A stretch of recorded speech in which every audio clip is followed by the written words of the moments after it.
అమెరికాలో దారుణం జరిగింది. దోపిడీని అడ్డుకునే ప్రయత్నం చేసేందుకు భారత సంతతికి చెందిన మహిళను ఓ దుండగుడు కాల్చి చంపాడు. ఆమె తప్పించుకునే ప్రయత్నం చేస్తుంటే వెంటాడి మరీ చంపాడు. కిరణ్ పటేల్ అనే మహిళ డీడీస్ ఫుడ్ మార్ట్ పేరుతో సౌత్ కరోలినాలో ఓ స్టోర్ నడుపుతోంది. మంగళవారం ముసుగు ధరించిన ఓ వ్యక్తి తుపాకీతో స్టోర్లోకి ప్రవేశించాడు. దోపిడీ చేయడానికి వచ్చిన అతన్ని చూసి కిరణ్ పటేల్ భయపడకుండా ప్రతిఘటించే ప్రయత్నం చేసింది. చేతికి అందిన వస్తువును దుండగుడిపై విసిరి తప్పించుకునేందుకు ప్రయత్నించింది. దీంతో ఆ దుండగుడు ఆమెపై కాల్పులకు తెగబడ్డాడు. క్యాష్ కౌంటర్ పైకి దూకి మరీ ఆమెపై బుల్లెట్ల వర్షం కురిపించాడు. ప్రాణభయంతో కిరణ్ పటేల్ స్టోర్ బయట ఉన్న పార్కింగ్ వైపు పరుగులు తీసింది.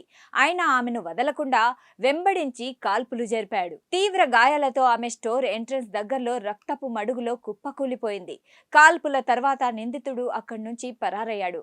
ఈ ఘటన మొత్తం స్టోర్లోని సెక్యూరిటీ కెమెరాల్లో రికార్డైంది. ఉపాధి కోసం వెళ్లిన భారత సంతతి మహిళ దారుణ హత్యకు గురికావడంతో స్థానిక ప్రవాస భారతీయులు భయాందోళనల్లో పడ్డారు.